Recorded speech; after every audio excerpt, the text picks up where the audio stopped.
The shift brush is very much like a smear or smudging tool that will drag the surface along as you brush.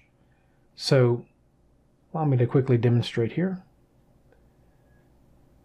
If you turn your fall off down to 0 and use maybe something like a hard edge brush alpha, you might not get the effect you're looking for. So you probably want to use a softer brush alpha as well as increase your fall off and use one of these draw modes that are modulated by pen pressure. So I'll click and drag, and maybe that's not strong enough, so I can right click and drag up, and now it's going to be more dramatic. In this case it's still a bit too much. I can increase my brush size and just pull these a little bit further up.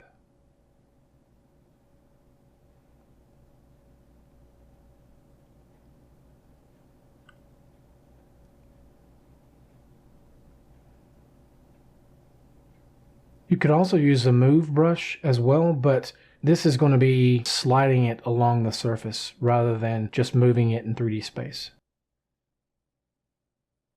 So right click and drag downward to decrease the depth value and maybe increase the fall off amount to make it more of a subtle shift.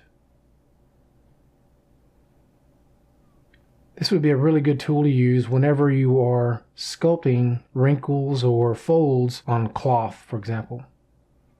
Okay, so that's a very quick look at using the shift brush. Thank you for watching. We'll see you next video.